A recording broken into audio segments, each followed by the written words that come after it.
I'm moderating today's webinar and have an exciting lineup of two very good speakers who have direct experience with solar for public buildings. A little bit about myself. I'm a solar ambassador, and we are individual ISEA members that are solar energy advocates. Many of us have electric solar or electric hot water systems on our residences or small businesses. We are proactively engaged with the public and policymakers to increase awareness and understanding and support and use renewable energy technologies. So I usually am involved with public presentations involving residential. So this is sort of a new thing.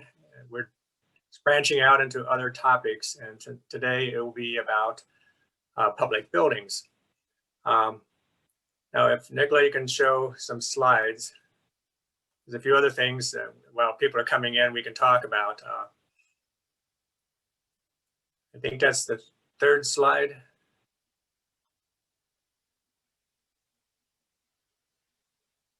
Okay, here we go, the first slide. This is one of the things that solar ambassadors do is we help organize the Illinois Solar Tour. We've been doing this for quite a number of years. And what's really fun about this is we can have people who are passionate about solar, who have direct experience with it as consumers. We can share our passion and knowledge with the public, and we can open up our homes or businesses and let people in. Or this year, we're doing a hybrid format where we could have in-person open houses, and we can have use video technologies to show what we have and why we believe in what we're doing, and explain how solar works and answer questions. And I think this is valuable because it gives people who are kicking the tires, so to speak, an opportunity to talk to somebody other than a salesman, just to get that direct communication with somebody who's already experienced going through the process of obtaining solar for their home or business. So we're looking forward to that. That's September 25th. And if you go to the website, you could either sign up if you already have solar and become part of the tour, or you can know how to get access to the tour as a participant. Next slide, Nicola. One other project is this thing called Solar App Plus. And this is a collaborative effort involving the National Renewable Energy Laboratory, NREL for short. And this is an application that allows permitting authorities to process permits super quick. Instead of waiting a month like I did for my installation, you can have it done in 3 days or less. And this is a national collaborative effort, and we're excited about this, and we're promoting this. And there's a web page there, solarapp.nrel.gov, if you want to look into that further. Next slide. And of course, no presentation is complete without mentioning the drivers needed slide. We have every year we have this really fun raffle with a very nice prize. If you win, you get yourself your own Tesla. I forget which model this is, but there's not a lot of tickets sold, so the odds are good. So consider this. And if you go to our website at ISEA, you will find a link there, I'm sure. Okay, so now on to our presentation. You're here to learn about public buildings. A little bit more about myself, though. As a solar ambassador, I've been advocating for solar for a long time and have been involved with various groups, but that sort of led naturally to running for office and becoming a Forest Preserve Commissioner in DuPage County, which I managed to win the election. And it gives me the opportunity to promote solar energy within the preserve system. And we are looking at opportunities. And that's a segue into mentioning that our first speaker today is Daniel Hebreard. He is a lifelong DuPage County resident after earning a bachelor's degree with honors in Parks and Recreation Management from the University of Illinois at Urbana-Champaign. He has worked for 2 local recreation departments before joining the Forest Preserve District of DuPage County as a ranger in 2005. And while at the Forest Preserve District, he earned a master's degree in business administration from Benedictine University. And he and his wife, Donna, have 2 children. They live in Woodridge, and have a home powered entirely by solar energy. He also drives an electric car. I've seen it. It's very sharp. He looks forward to bringing more solar-powered amenities to the forest preserves and developing trail connections that will make it easier for residents to access and enjoy the preserves. Now, after he speaks, we will have Sarah Grammer, who holds a degree in business administration and ran a small family business before being elected Normal Township Supervisor in 2017. As supervisor, Sarah has worked diligently to provide assistance to residents experiencing financial hardships. Sarah also dedicated herself to expanding and enhancing the Normal Township Activity and Recreation Center, or the ARC, which provides access to fitness equipment, wellness activities, as well as recreational socialization and educational opportunities to community members aged 55 and over. She increased assistance levels to prevent struggling families from having utilities disconnected or being evicted. She led a 3,500 square foot addition to the ARC and oversaw updates to the HVAC system and the implementation of solar power. All of this without increasing property taxes. So that looks like another good presentation. So we'll start now with Daniel Hebreard, the president of the Forest Preserve District. Thank you. I appreciate it. So yes, I'm the elected president of the Forest Preserve District here in DuPage County. We own nearly 26,000 acres, but we're kind of a small county, so it's 12.5% or 1/8 of all the property is forest preserve. So we're immensely proud of that. We've been open during COVID, obviously, and saw our usership jump 150% from 4.1 million visits in 2019 to nearly 6.5 in 2020. So we've been busy, and Jeff is helping me on the board now. We've been very busy trying to do some green projects. Of course, we're the leaders in green. We do restoration and carbon sequestration with all of our properties. But I truly believe the green energy is very important, and I think we should be a leader in that as well. So I will get right into my presentation. If I can get the share screen right, we'll be in good shape. Everybody see that? All right. So as I mentioned, we've been doing some solar efforts. Our first one here was the Donata Equestrian Center. That was actually done over a decade ago, about a decade ago. It's a smaller array. It was a full federal grant. So it was kind of in the early stages for the DuPage area and for a lot of governments to dip their toe in the water. We're very proud of that. It's not quite as powerful as some of the ones we've done lately. I inherited a project when I first became president. We had just revamped our golf course. And we were looking to build a new clubhouse. Our clubhouse had burned down at the reserve at Oak Meadows. We're very proud of the golf course. We've incorporated really some good stormwater management practices. We took in 20 million gallons more stormwater after the project was completed by adding wetlands. So we now take in nearly 190 million gallons at that location to help along the Salt Creek, which has got a major flooding problem throughout our community. And one of the things I wanted to do was add a green component. And so we looked at solar for the whole complex.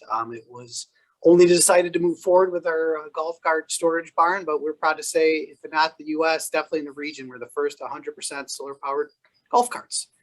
Of course, they're just plugged into the array.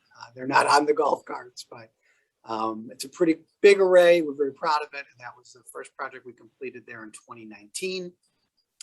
Here's a little bit kind of what we use to tell our story there. You can see I mentioned we looked at the clubhouse as well. It would have been a bigger project. It would have taken a little bit longer of a payback.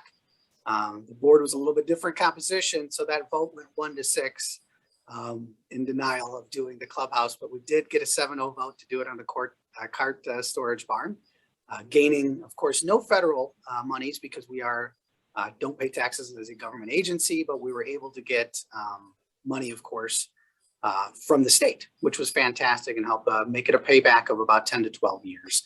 You can just see there some of the figures just to show, and I know these folks are probably well aware of all the benefits, so I'm not going to read that to you. We did get a generous offer of $25,000 from a private resident to do our second solar project because they were very happy with where we were going. That project has been completed. It was at Willowbrook Wildlife Center. That came online in 2020 at the very beginning of the year. As you can see, that is actually one of our newer buildings. It's phase one of our master plan for that complex, and we added solar. Pretty big array here. I can get kind of the details. That's the pretty picture. Here's some of the story we used there. It's 196 solar panels. And you can see it's quite a high production for us. It's about 1/3 of the campus. We'll be looking to do phase two very soon. Phase two has got some major components. We're going to be building a new animal hospital. So Willowbrook is our animal rehab and release center. We take in nearly 10,000 native animals, so we don't take any pets or any non-natives. It's all native animals to the DuPage County area. And we try to rehab and release as many of them as possible. We have a nearly 45-year-old hospital there, so we're looking forward to updating our amenities and facilities in the whole campus. And we're looking at a very green building where we're exploring geothermal and solar, and hopefully we can potentially get a net zero building if we're lucky. So our next project is pretty exciting. That resident who offered us $25,000 private donation came back and said, "You guys did a great job. I like working with you. We're going to offer you $100,000 for your next project," which is always something that you can have a very big smile for. And so we looked at solar at our Blackwell complex. It is one of our busiest and biggest preserves. We also have a lot of our staff, nearly 100 staff members working out of that preserve. So we have various buildings along that campus. Our newest building there on the left is our new fleet building. You can see it's a conceptual drawing there, but it is completed and it's open and serving the public serving staff. We have our own in-house fleet because we have over 100 vehicles because we maintain those 26,000 acres. You can see it's quite a large array. It is going to cover potentially up to 100 to even over 100% of our operating needs there, where we could still sell back to ComEd and use net metering. The one on the right is our facilities operations. Unfortunately, as we explored that project, even though it was fantastic south facing and really a high level of sun, it is a 20 to 25-year-old building, I believe, and it was determined that the roof would need nearly $300,000 in upgrades to be able to handle the solar weight.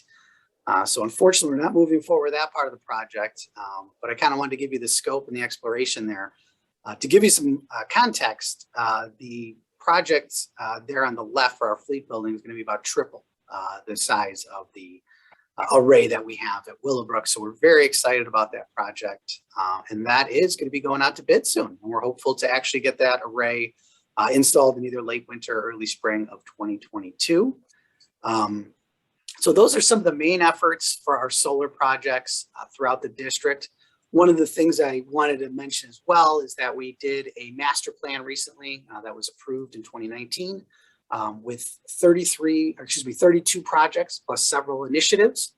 The 32 projects includes 11 natural resource restoration, several bridge and other enhancements along our preserved trails, and then some major capital investments. And so I kind of mentioned to you about the Willowbrook Animal Hospital. We're also looking at a few other big projects. And so those will be something that we certainly look at from a scope of green energy and trying to make sure if we can't get to net zero, we can at least do as much component wise to get us as close as possible. And one of the initiatives is do an energy audit where we look at green energy opportunities, things such as plug-in opportunities at our forest reserves when people are coming out for half hour, hour to be able to plug in their electric cars, to see more solar at different buildings. They don't have to be a new building. We're doing a new roof on a 20-year-old headquarters. And I know Jeff has mentioned to me he'd like to see solar here. I think that's a great idea. So we even have some landfills, and now in the United States of America, we have some landfills that are covered in solar. So I think there's going to be some opportunities there to be able to try to tell a great story about something that's kind of negative. We did get our first partnership with the EPA in the 1990s when we actually captured the gas and used it to power turbines in 7,500 homes. So 7,500 homes are powered by methane gas that is treated at with our partnership with Waste Management. And I'm sure many of you, if not all of you, remember we just used to burn off that gas completely wastefully and terribly for the environment. So even though it's a bad outcome to have a landfill, it is a good outcome to power 7,500 homes with that gas. So final thing I'll leave you with is we're very proud of our immense variety of efforts. So besides doing the solar, we do have award-winning fleet. As you see, we were recently awarded #1 in small fleet in the nation. I think it was #2 or #3 overall. Another one is a top 28 and 100 best fleet in America. As I mentioned, we have over 100 vehicles. It says 125 there. And they all use alternative fuels. That 172 pieces of equipment all use alternative fuels. So the last couple of years, we did invest in our first electric vehicles. I'm hopeful to keep our fleet growing with electric trucks now that they're becoming more mainstream and available. But we already have made a big investment, and for the past 20 years have done so in biodiesel. So biodiesel is a great form to cut down on that black smoke you see come out of vehicles. And we use B20, which means we're trying to get to about 20% of biodiesel with the mix because we have kind of harsher winters here in Chicagoland. You certainly need to add some things to the tank to make sure that everything works in the winter and doesn't coagulate. But it is a fantastic thing. And so every single vehicle, whether they're from, I think we have some as old as from 1980 to our new diesels, are all on biodiesel B20. And we are even doing a little bit of work with B100, which of course is what it sounds like, 100% biodiesel, but only for our mowers because they would only operate in warm weather and not have any issues with freezing up. So with that, that does conclude my presentation for the Forest Reserve. I'm very much looking forward to hearing from Sarah and all the awesome work she's doing, and it will be available for questions later. Yeah, thank you, Daniel. And I should have said earlier that we will have ample time for questions, so we can have some discussion going after this. But I'll turn it over now to Sarah, who's from a downstate in an area that is Ameren service territory as opposed to ComEd. So we have a little diversity here. So take it away, Sarah. Thanks, Jeff. Great presentation, Daniel. Okay, I'm going to attempt to share my screen now.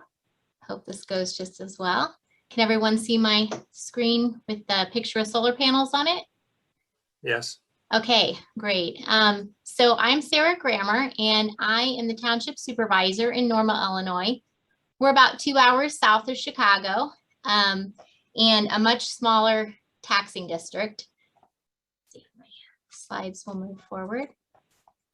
Oops, now they're moving too fast. So we've been around a long time, established in 1858. We've got a population of about 55,000, an annual budget of just about $2.7 million a year.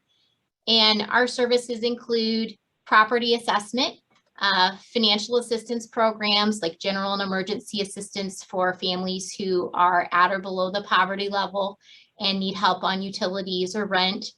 And then the kind of special thing that our township does is we run a very large senior center that has been in the works for over 3 decades. It started with a piecemeal program. We agreed to host a congregate meal site, which originally I think just 5 or 6 seniors came to dine at. And in doing so, those people talked together and said, hey, can we stay and play cards? Hey, could we get some educational programs going? And over a 3-decade period of time, it grew into what is now a 40,000 square foot facility that we own and operate typically 6 days a week, Monday through Saturday, for people 55 and up. And unlike a lot of townships, we're open to anybody 55 and up who wants to join us. So that can be your sister who's visiting from Florida. It can be your neighbor 2 towns over that wants to come and shoot pool with you or play pickleball. And so we have actually at peak about 4,500 active members and we'll average 700 to 800 people through the building in a day. We have programs like pickleball, piecemeal, card games, cardio workouts, and everything in between.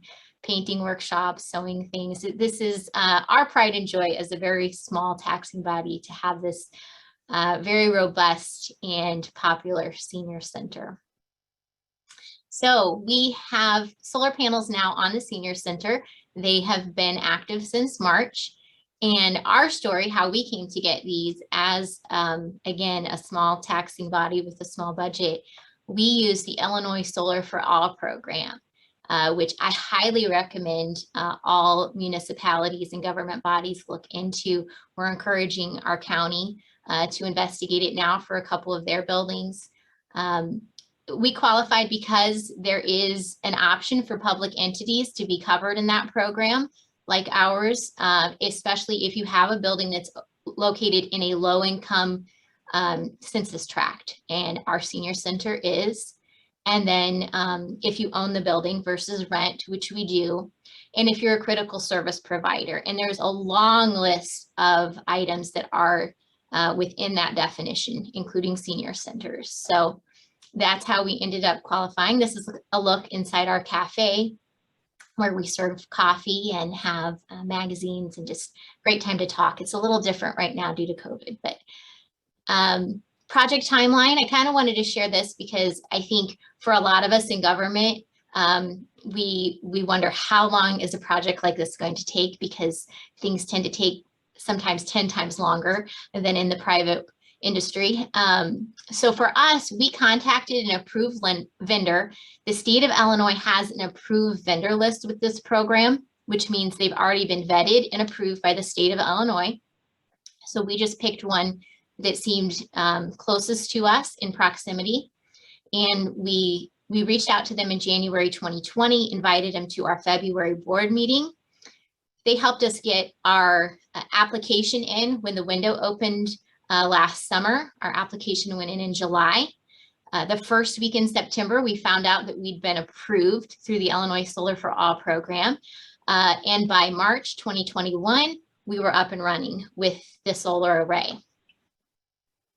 Our array has 784 solar panels. I don't know how well you can see that picture, probably depends on how big your screen is, but that is the top of a 40,000 square foot building, and it is pretty much covered in solar panels. They produce 397,000 kilowatts a year, and they will offset at least 90% of our power usage. The environmental impact. So I feel like with solar, there's two camps that you can win over. One are the environmentalists, and I'm very much in that group. I think we need to do everything we can as leaders to help people make the right decisions as far as global warming and climate change. And so this is the environmental impact.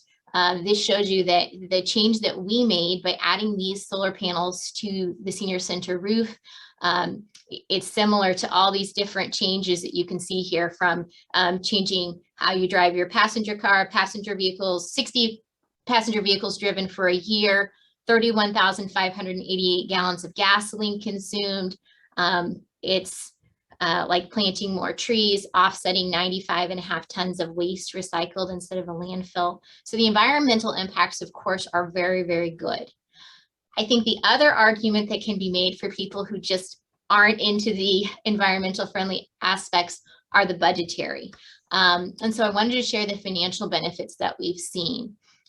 So one benefit that I spoke about a minute ago was that because this is a state of Illinois program and we fall under the state as township government, we were able to go right to their approved vendor list and get to work on that application. We did not have to go out to bid. We did not have to spend months working with architects. That's all built into the process, which sped it up substantially. There was no upfront cost for us. That solar array that you just saw on the roof of our senior center cost someone $600,000, and none of that came out of our pocket up front. There is an immediate return. We were guaranteed through this program to save at least 65% on our electricity starting in the very first year. And our panels are warranted for 25 years. Our payment on the system will end after just 6 years, and we'll own it outright. The majority of the cost was covered by the RECs, the renewable energy credits that the state of Illinois approved to our finance partner for this project.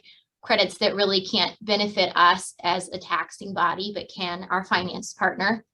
And then we also have a PPA, so we make a small payment to the finance partner each month for 6 years. Even with that payment paid, and with our bill to Ameren, which if you can see on the screen, dropped in the first month loan from over $2,700 to less than $27, 99% savings there.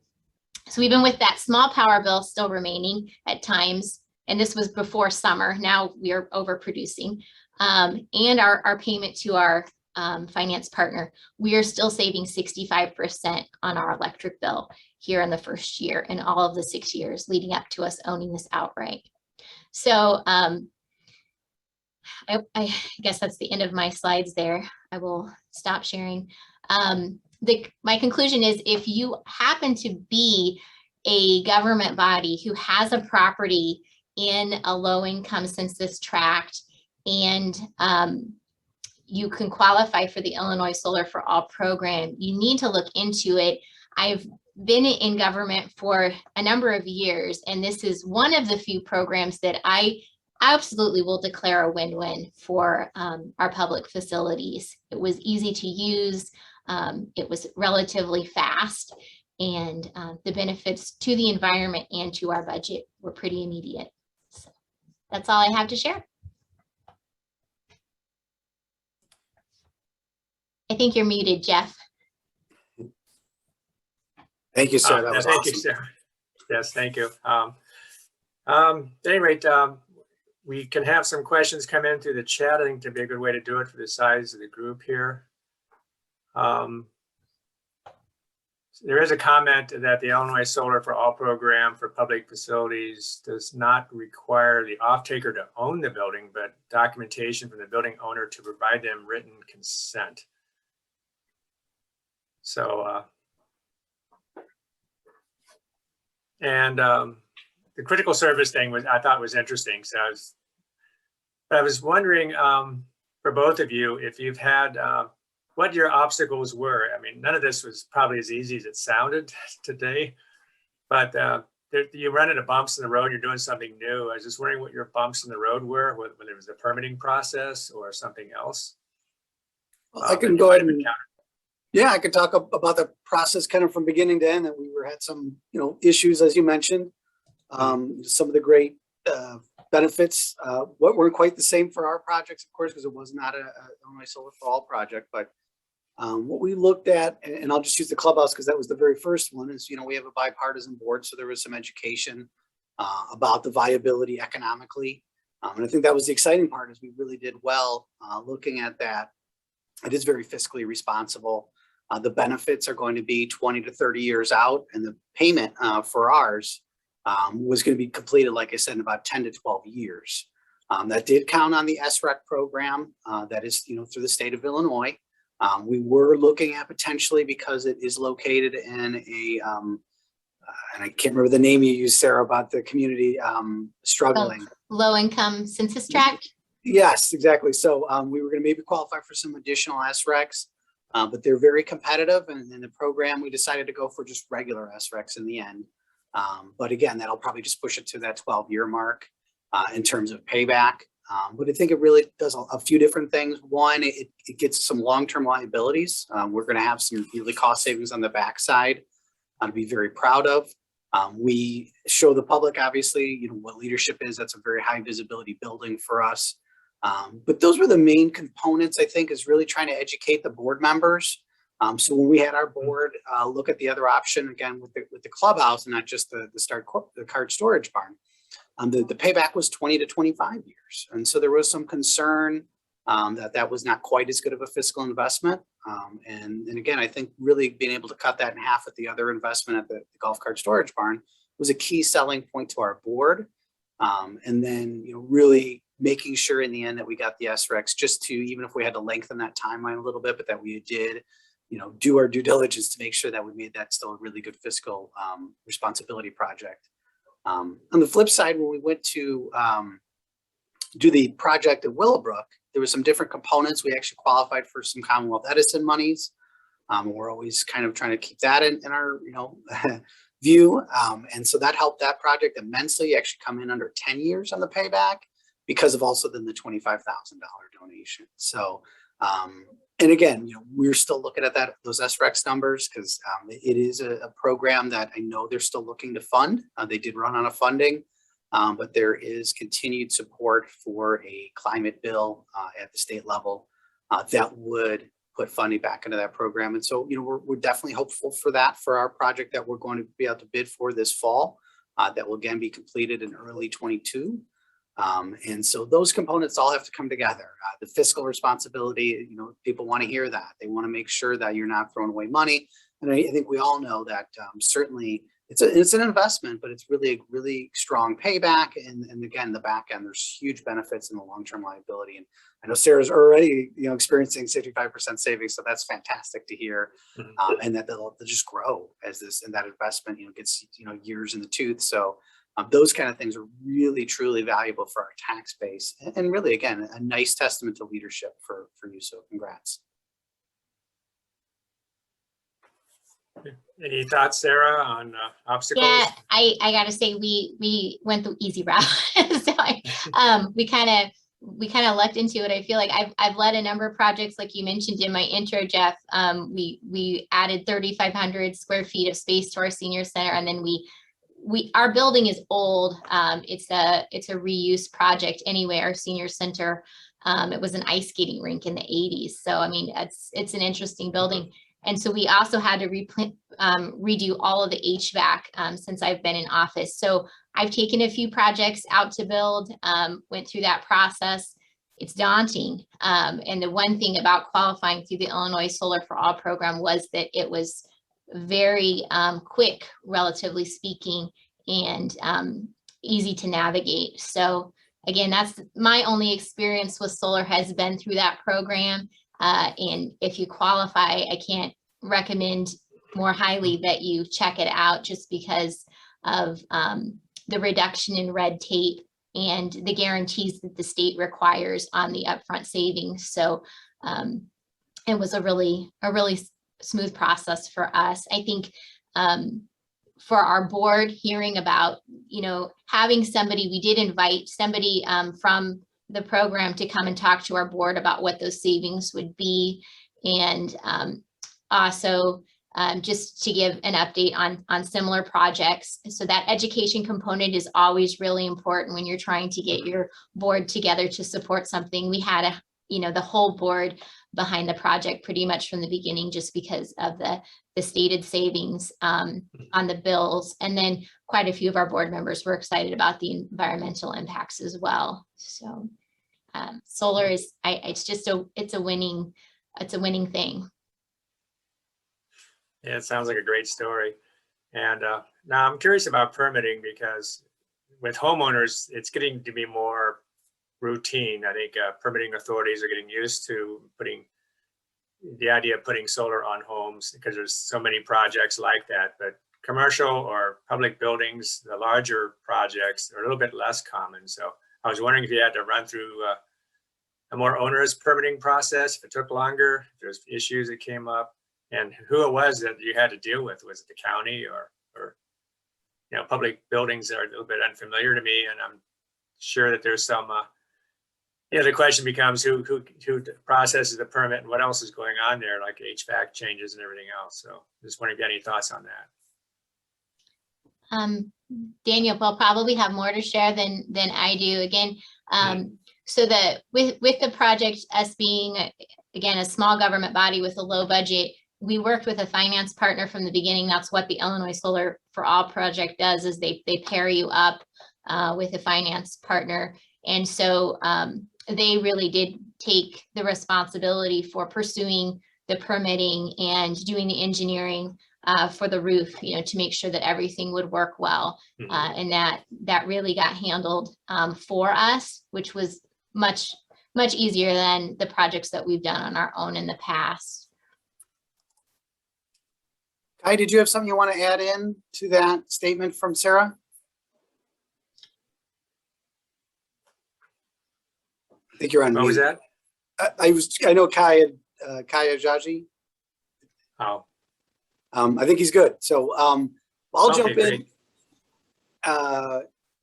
We obviously have a little bit different of a process. So we are actually a separate body from our county board. We're the only county in the state of Illinois that operates that way. So our voters voted us into existence as a separate entity from the county board in the 1990s. And then we split apart with the election in 2002. So I'm a countywide elected official, but I don't have any county board responsibilities. So that makes us a little bit unique. Most county board members We're a second hat, and that's the Forest Preserve, and we determined in our county that wasn't the right way to move forward. So we actually do get permitting through the county often. However, of course, nothing could be that easy in Illinois. We do have home rule communities, and some home rule communities ask us to get permitted and them be the actual oversight. So for the first project in Addison, they are a home rule community, and they did ask to handle the permit process through them. So that is what we did. And with the whole clubhouse project, actually, it was permitted through them. We're going through the same thing in Willowbrook Wildlife Center, where we did our second one. Again, Glen Ellen is a home rule community. So they asked us to get permitting through them, which we were able to do. And so because it's government, of course, there's a lot of timeline. As Sarah mentioned, we usually typically look at somewhere between 6 months to a year, and depending on your budgeting process, that could be a little bit longer. We, do go through a bid and have to pick low bid for our process. And so we would get the design done from one group, get the permits done, put it out to bid, and then the installation would be, through that permit and bidding process. So it is a lengthy process, as many things are that we accomplish. But of course, all those are there to make sure that we're, doing things appropriately and, full open public opportunity to view those bids and to view those timelines. We are going to have a little bit different process because I believe we're going to get permitted through the county for that next project, Jeff, at Blackwell, because I believe they're going to be the entity that we would need to work with. And of course, even though we are separate from the county, we have a really good working relationship and a lot of sharing for resident needs. And just to give you a little bit of background, if you're not familiar with DuPage County, it's 930,000 residents, so it's quite a lot. It's a little bit different. Like I said, at the Forest Preserve, we don't have some of the social responsibilities that a county would have, or even the township. But it's a pretty big operation, and our budget annually is $80 to $90 million. Great, thank you. Some questions are coming in through the chat. One for Daniel: did your $100,000 donate contribute cash directly or donate the system? I think I know the answer, but yeah, it'll be a cash donation. We have not received that yet. We received the $25,000. It was two checks: $10,000 check from one spouse and a $15,000 check from the other spouse. So I'm not sure how that $100,000 is going to come in, but I assume it's going to come in via check. Certainly we did not ask for that to come in yet because we haven't even completed the specs process. As I mentioned during the research, the facilities viability for solar, one is now not viable. So we're moving forward only on the other project. It does have an expected budget of $600,000. And again, we fully expect that payment period to come in about 10 to 12 years, potentially lower depending on the state of Illinois and their progress with the CEJA or other climate bill. And that could bring it under 10 years. And we're really hopeful about that. But even with the 12 to 14 years or whatever it would be with just the 100,000, we're excited about that timeline. But if it could be a little bit better with some state money, that would be fantastic. Just circle back quickly to the permitting issue, if you don't mind. So that as Sarah mentioned, you've got the township, you've got the finance partner, but in the middle you have the EPC contractor, the folks who actually build the solar array, and that's where Straight Up Solar came in. And one of the things we do, we're a turnkey operation. So it was great to work with Sarah because she said, yes, we want to do this. We presented to the board and they said, yes, please do this. And then really all Sarah and the township had to do was sit back, and we took care of everything. We took care of the permits with the city, with the town of Normal. We took care of the interconnection agreements with Ameren. All of that stuff was done. There was some documents that would go to the township for them to sign. But other than that, in terms of, submitting and telling folks what was what, we took care of all of that. So it's really a great program. And I saw a question about whether there's government funding. The nonprofit public facility program is funded at about $4.8 million every year. They just went through the selection process yesterday, and 20 projects were selected. Straight Up Solar got 4 of those. Central Road Energy, the approved vendor that we work with, got 9 of those 20. So yes is the short answer to the question. There's money every year. And if, and hopefully when we get legislation passed, that budget should increase. So there's more opportunity for nonprofits and municipalities to get solar at no capital cost and guaranteed 65% saving. Yeah, I'll just interject that the Solar for All program is run, I think, by Elevate Energy, and they have a website, and there's various contractors involved, and many of them who are actually members of the ISEA. And now I'm going to move on here. There's more questions coming in. Well, one is a request. Could the speakers provide links to project summaries or dashboards on the web? And I presume by dashboards that somebody could go on the web and see how much energy you're producing on any given day. And I've heard of some, like Wheaton was doing that, I think, with one of their buildings at one point. And some schools like to do that for educational purposes. So it looks like an interesting request of you, of both speakers, to consider having a web presence like that. And another question is, are federal grants still available for municipalities?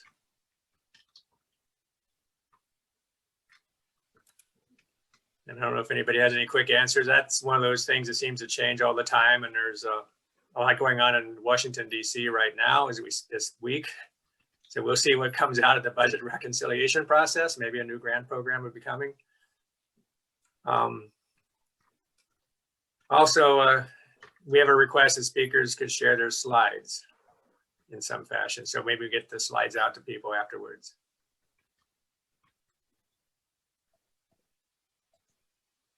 I'd be happy to share my slides. I'm looking right now for the link at our website. We're redoing our website, so hopefully it'll be user-friendly, a little bit easier. But I am looking to try to get you guys some information from our website about those 3 solar projects, the Donata one that I mentioned briefly, that's a decade old, and then a couple newer ones. So actually, I'll I put my email address in the chat box if anybody wants me to email them a copy of the PowerPoint presentation I shared or screenshots of our solar dashboard. I'd be happy to do that. Just send me a quick email and I'll get them right back out to you. Yeah, the solar dashboards are pretty cool because you can see day to day what's happening. Mm-hmm. Great.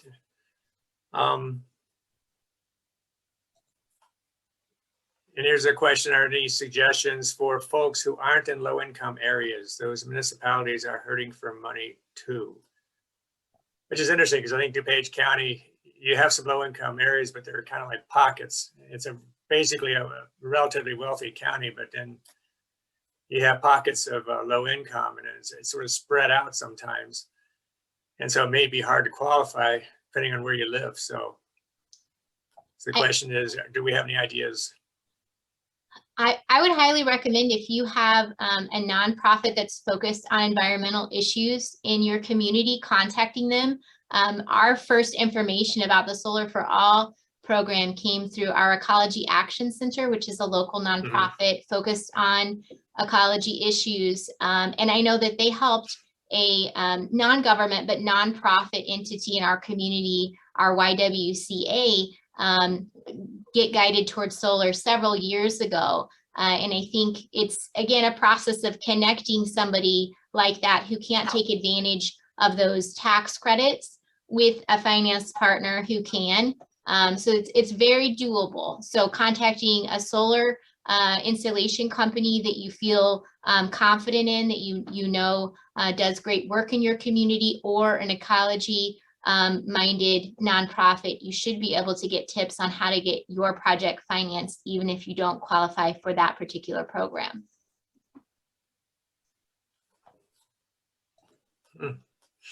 And I will add that, certainly if you have enough space or rooftop, there are vendors, and there have been vendors willing to use that without cost to the owner.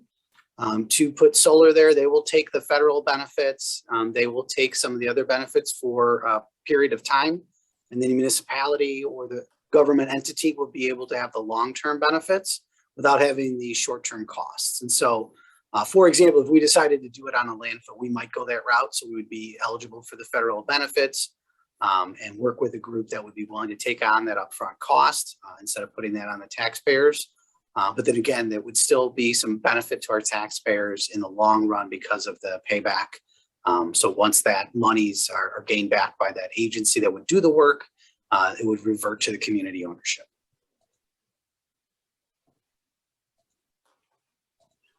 Sounds cool.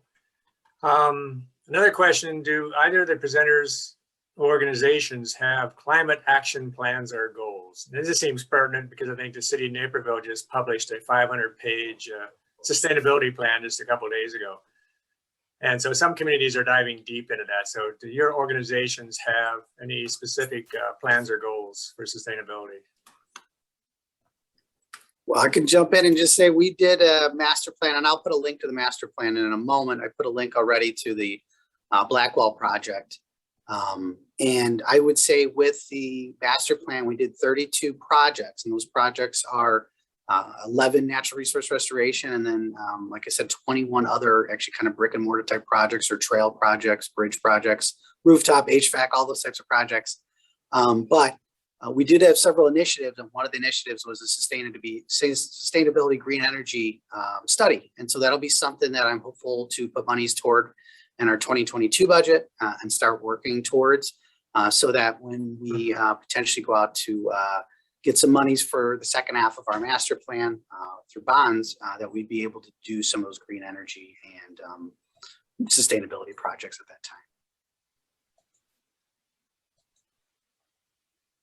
Yeah, we don't have a complete plan yet. We're working on that and hoping to add solar to another one of our facilities down the road. But yeah, we're definitely newer at this than Daniel. Well, putting solar on your building at that scale is a wonderful first step, at least. We did have a lot of community support. I would like to share, if we have another second for screen sharing, our dashboard real quick so people can just get an idea of what we can see. If that's okay. It's always the hard part, is getting it to share. Okay, are you able to see the graph with the green lines? This is what our panels produced for the month of July, which was by far our best month. We had a lot of good sunshine that month. So you can see, like, this was June. System produced, it says 29.09 megawatts. And then when we go to July, back to July here, you see that number shot up substantially. It is based on weather, of course. We had more sun in July.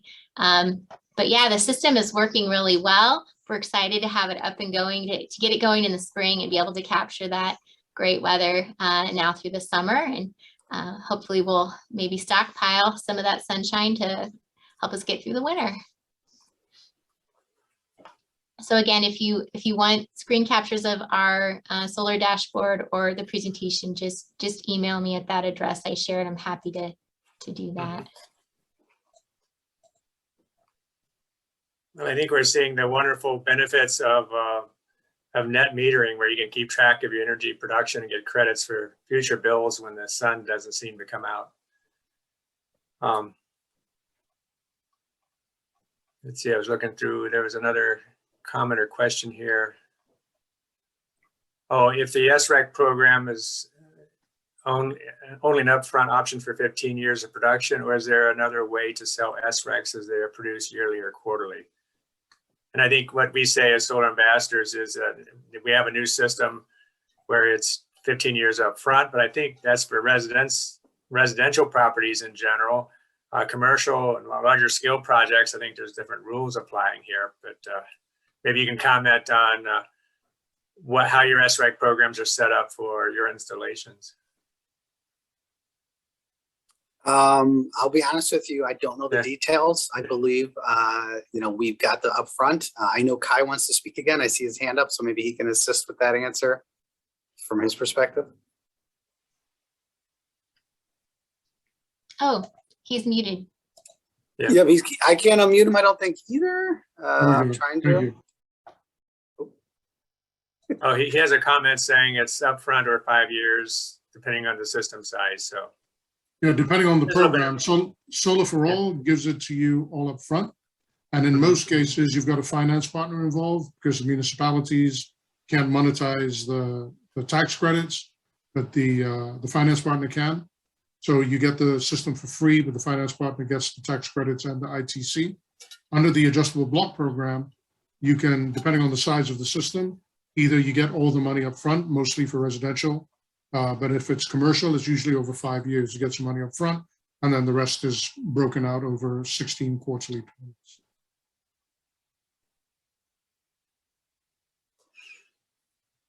Yeah, so there's a lot going on. I think when you're dealing with public buildings, of course, you have to have a bidding process. So there's a few contractors making comments on today, but obviously you go through a bidding process and we do with the DuPage County is we have the upfront planning process where specs are drawn up and the efficacy of the project is evaluated, and then ultimately it goes out for bid and we see who's out there. There's usually a fair number of contractors interested in these jobs. So it's always fun to sort of wait and see what the costs will be, how they bid on these projects. But I think these two projects or these two presentations today, we saw some good projects that obviously probably attracted some interest by the contractors. And hopefully we'll have good legislation coming out of Springfield to keep the SREC program rolling good. And that will generate, I think, some pent up demand for new installations in Illinois, which I'm hopeful for. And I'm hopeful for some good expansions in DuPage County with the forest preserves and other public buildings. Just checking here, there's some new messages coming in. Hey, Jeff, can you hear me? Yes. Yes? Hey, Yes. it's Leslie. I just wanted to follow up on that, delayed program opportunity. Yes, we do expect to see legislation passed to get our solar programs working again in the state. We expect to see those passed this year, hopefully by the end of the summer. But I will say there's no reason to really wait to explore solar opportunities for your property, whether you're a homeowner or working on getting some solar installed on a public building. The waiting list with the Illinois Power Agency continue to grow daily. So there are a lot of folks still exploring solar based on the incentives that are currently in play. We expect those only to get better with the new program. And so I would encourage folks to go ahead and start reaching out to contractors and exploring what's correct for your own property. I will say, yes, the sending out an RFI or an RFP is, particularly for public building opportunities, is the way to go. And I will also say that ISEA is happy if you yourself want to put out an RFP and promote that. We're happy to promote that to our membership so you can get a lot of responses and figure out the best fit for your particular project. So feel free to email the Illinois Solar Energy Association once you have an RFP put out, and we're happy to promote that for folks.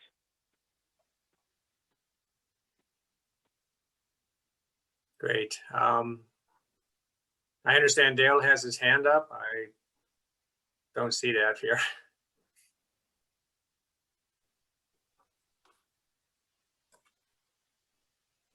Dale, did you want to unmute yourself and ask a question or make a comment? There we go. Oh, okay, great. Just a couple of things. I'm Dale Ritzel from Solarize, Southern Illinois. I want to mention it's a similar experience that Carbondale, Illinois had, as Sarah did up in Normal Township. City of Carbondale just put in three large solar systems on the Civic Center, the police department building, as well as the wastewater treatment plant. And those all take, it can be many months process of going through, but as was mentioned, that all the paperwork is done by the solar company. In the case here too, is straight up solar here in Carbondale. The other thing I want to mention, since there's been a lot of links put on, a lot of people don't know that if you go down to the chat box, there's a bunch of little dots to the right. If you click that on, you can save the chat. And so you don't have to copy. That's a quick way to save what you've got in the chat box so you can go to it later. Great, thanks for that advice. So we have been at this for almost an hour. Looking for anything new kind of comment. Oh, here's a good one. Was battery storage a consideration for either of these two projects? For our projects in DuPage, we have not yet looked at battery storage. I've been at events with people from Argonne National Laboratory and Fermi, and also with the head of Commonwealth Edison. The battery technology is just not there financially. It is a bad investment. Being connected to the grid with the security of the grid instead of using battery backups is much more financially feasible for the projects that we looked at. I would say I'm watching it because I do believe that it will become more affordable, just like these panels weren't affordable some years back. I'm excited to watch the prices come down. We're adjacent to a mobile home park, and we serve a lot of seniors who live there. And so part of our plans as a township for caring for our residents going forward, we want to be able to help provide heating centers in the winter when there are bad weather events, and cooling centers in the summer, again, when there are power outages and problems. And we're hoping that down the road that battery technology will come down in price and be feasible to use as a generator system, so that we could be able to guarantee that we would have power if others in the community lose it and need a warm shelter or a cool shelter, depending on the season. So like Daniel said, right now it's not feasible financially, but I feel hopeful and optimistic that we are headed in that direction. Yeah. I should comment that I had a chance to see the facility at North Central College in Naperville, where they have a battery installation on the roof of a building that has solar. But what that's for ancillary services for managing the grid. I think it has to do with managing the frequency of the alternating current. And so they get paid a benefit from having that. They might have the smart inverters where they can regulate the amount of power being produced for grid management purposes. But that wasn't at an expense. At the same time, they got a benefit from that. When they use that battery system, it helps them economically. So that helped actually justify that particular project. But that was a large installation, and you don't see that too often. But you might see more of that in the future. And finally, you see there's a question, can you see your electric usage on the dashboard? And I think it's a tricky little question because sometimes you don't know what you're actually using. You just see what's being produced. We can't see our electric usage on the dashboard. We can see what's being generated, and then we can compare it with the month's power bill where we see our usage. And so that's kind of how we have to do it. Pretty much the same for us, right? We don't have a real time like usage view. We just have the month to month. Okay, it's 3 o'clock. If there's nothing more, I just want to thank the speakers and thank ISEA for the opportunity to present them. This has been a very good discussion. And and I think hopefully you've seen their email addresses or know how to reach them if you had follow-up questions. And we can certainly help facilitate that if you have trouble reaching them. But I just really want to thank our speakers, Sarah Grammer and Daniel Hebreard, for taking time out to be with us today. Thank you. Thanks for having me. Yeah, thanks for having me. Love these projects, so always excited to talk about them. And finally, you could reach ISEA at contact.isea@Illinois. I think it's illinoissolar.org. So thank you very much. Too quick on typing. Yeah, Illinois Solar. Okay, great. We'll send a follow-up email with the recording and ways to find everybody. So, and thanks again, Jeff, for leading the band today, and to Sarah and Daniel for showing us how it's done. Take care, everybody. Again, thank you all for attending. Bye-bye.